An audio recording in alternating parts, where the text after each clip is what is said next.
Hello, everybody, and welcome back to the Cars Unfiltered podcast. This is Season 3, Episode 13, I believe. And it is Monday, January 28th, and yeah, there was no podcast release this morning, so I'm sorry. And it's just me today. Mike and Sal are basically shoveling snow. We all live in Michigan, and it's kind of I'll just say the polar vortex is back, and we got a bunch of snow today, and I think they're all trying to clean off their sidewalks, because here, if you don't get your sidewalks cleaned off within like 24 hours or whatever, a lot of people you get fined by the city. I know if I'm delinquent in clearing off my sidewalk, the city will send me a nice little letter with an invoice in it. So yeah. And they won't shovel the sidewalk either, so it's just a fine. So it's not really an invoice, I guess. But anyway, I do have a few things that we can run through today. Kind of an interesting week, actually, for the car world. As you may know, we did not go to the North American International Auto Show this year. Which apparently a bunch of other people didn't go as well. I think I saw one article that estimated that there was around 35,000 less people there this year, which isn't a huge drop. I think there's usually close to 800,000 or so people that go through the auto show.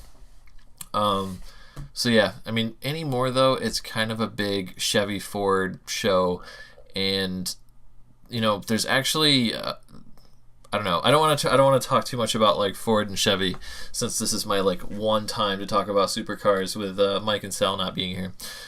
So I'll save some of that stuff for later. But a lot of people not really showing up at the auto show, and I think it's kind of the same reason that we weren't really interested in going. Like, there wasn't really interesting stuff being revealed, and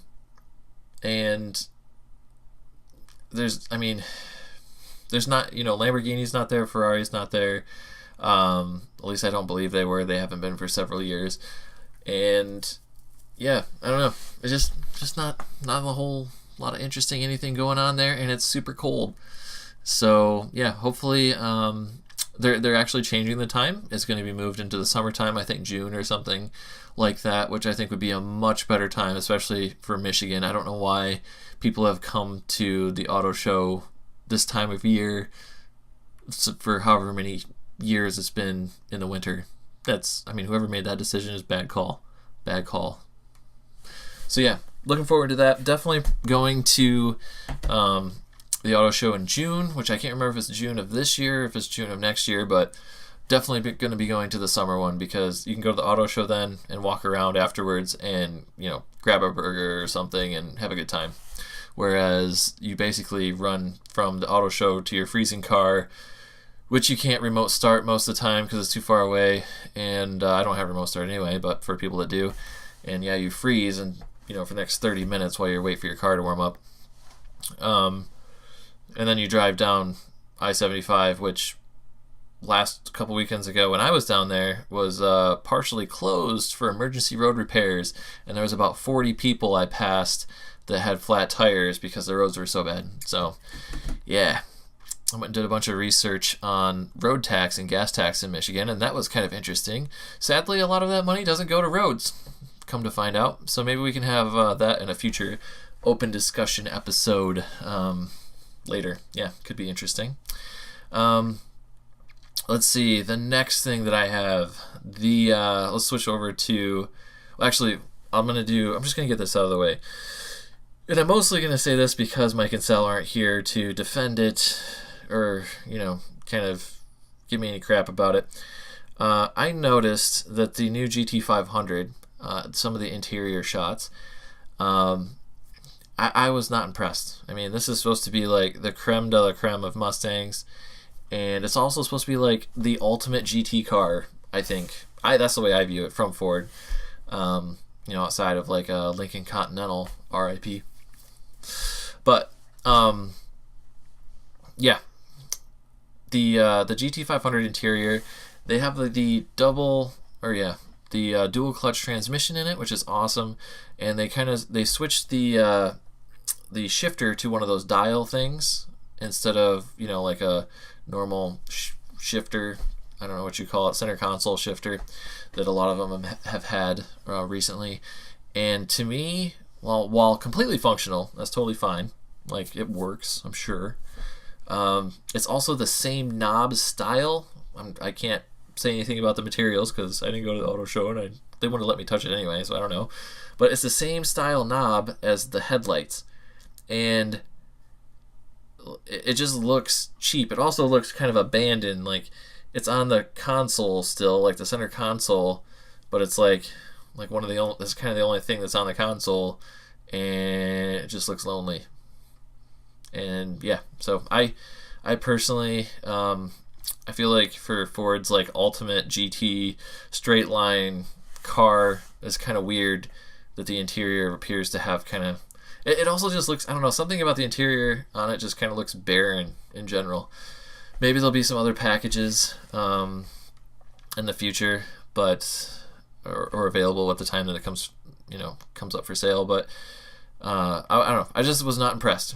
Not super impressed at all. And then the Track Pack GT500 looks great on the outside. That's the one that all the Ford execs were talking about, the design guys and stuff.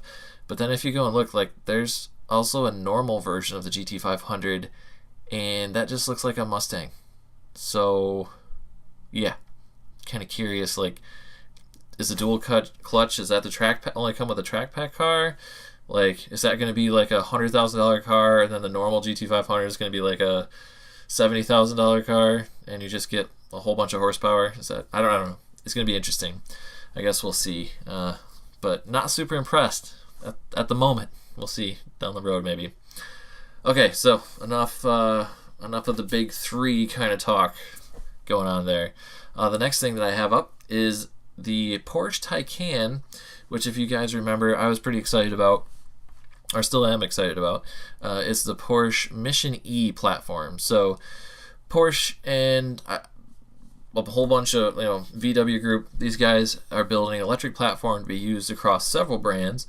It is used in the Audi e-tron, and it'll be used in the Audi e-tron GT, which is basically Audi's Panamera or Taycan coming up. And I can't remember, there's a few other brands I think that are going to use it as well. But Porsche is doubling their production. They were planning on making 20,000 cars, 20,000 Taycans specifically, I think next year, and they're going to try and do, they ramped up their factories to produce 40,000 cars. So Porsche definitely seeing like there's going to be demand. They see that their platform, I think, is going to be a lot better.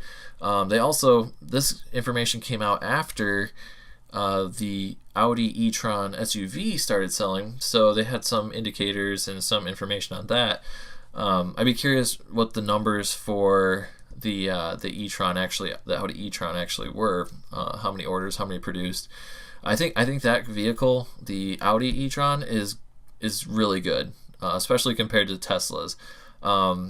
Me and Adam drove Teslas a month and a half ago, and I was left very wanting after driving the Teslas, and that's not wanting a Tesla, wanting for a lot of things that I expected in normal vehicles.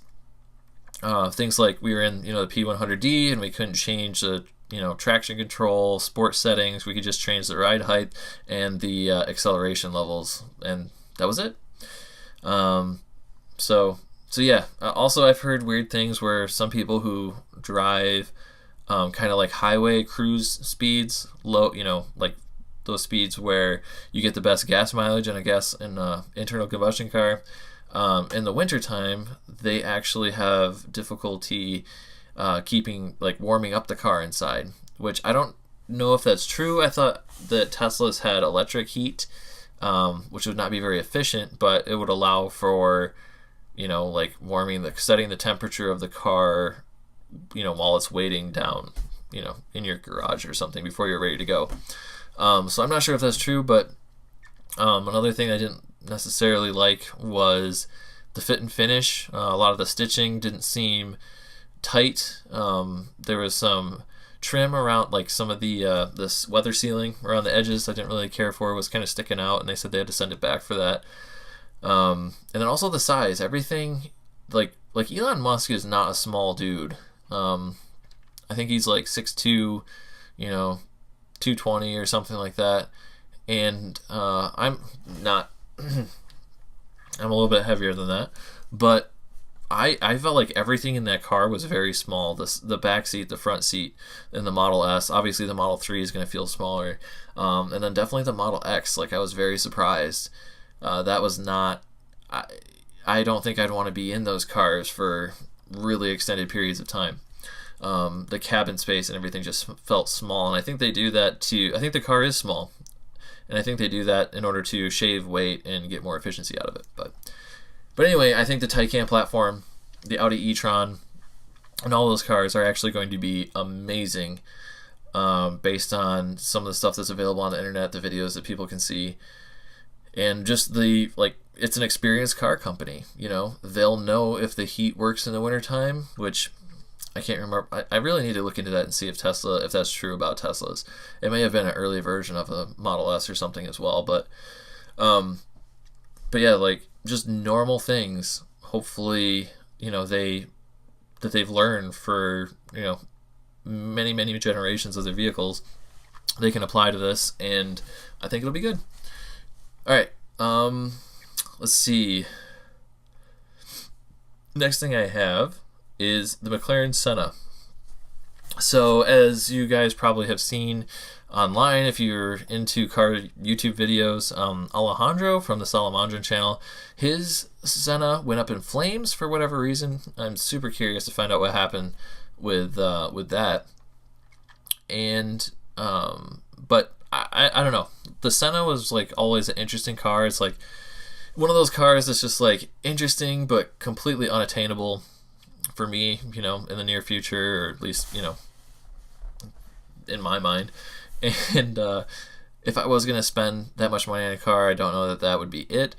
But after watching Jeremy Clarkson drive it on the Grand Tour, as is the case of, weirdly, a lot of vehicles, they, for whatever reason, are able to showcase them in a different light than like other, other mediums, I guess, or other shows. And I was really surprised because Jeremy Clarkson compared it to the P1, and he said basically the thing that got me really interested was he said that the P1 is much harsher, much more more raw, more visceral. But the Senna was much faster, and he kind of made it sound like the Senna was just so much easier to learn, so much easier to drive. And he said he had to drive the P1 for like 2 months before he got comfortable with it, and he was able to start pushing the Senna within a few hours of driving it. And that is very interesting to me. I think that McLaren's, I don't know, I would love to drive, not necessarily a Senna, but start driving, a 570, 650S, and a 720S, and just kind of see, maybe even an MP4 12C, and just kind of get an idea of like how that platform, like all their platforms are progressing. And I think McLaren's are, there's a lot of people on YouTube are starting to get them and stuff now, but I think they're actually kind of coming down into an interesting price bracket. A lot of the people, like successful people, like are kind of buying cars in that $200,000 to $250,000 range, it seems right now, because if you look at the price of the new Aston Martin Vantage, V8 Vantage, that's around $250,000. McLaren's, the new ones, 5.7, like their entry level stuff is around that price. Ferrari, you kind of start getting in there around $200,000, $250,000. I guess that's a Portofino, but let's see. Lamborghini, I guess I don't know where the Huracan starts as far as pricing, but I think it's around there too, around 225 or 250, something like that. But McLaren 570s are actually down around the 150 mark now, and I think that might actually be a really good price. Not to say though, I think they could depreciate more, but If I was looking for something for an investment, I don't think I would buy a 570S right here, but I definitely think that if you want to buy a car, drive it, put miles on it, and you had, if you were able to swing a car payment on a $150,000 car, those are definitely getting to be in an interesting territory. They've dropped, I guess, what would that be, 50 grand in the last, or maybe just a little less than 50 grand in the last 3 years. And yeah, that's a lot of depreciation, but I think the steep curve part of the depreciation is past. So that's definitely something I think that's worth watching and kind of getting an idea of like how McLaren's depreciation will be setting up in the future.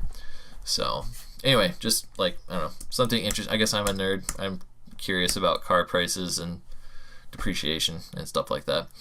But yeah, and also too, like, leave something in the comments. I started kind of learning about how some of these YouTube people are affording these expensive cars. Because as you know, like, YouTube ad revenue and other revenues like kind of go up and down, right? So they're actually able to get these cars cheaper than you would, you might imagine. However, I think they're taking risky bets to own them. But yeah, so that's kind of all I have for today. Yeah, mostly trying to survive the cold and the snow. I think that's what we're all up to here. And I think we might have a game we're going to play next time. I'm not sure yet. Don't quote me on that, but we'll see. Cool. Well, thank you, everybody. Definitely check this out on YouTube. Subscribe. You can check out some of our adventures from the Alcan 5000, our attempt at the Alcan 5000. And yeah, we'll see you next week.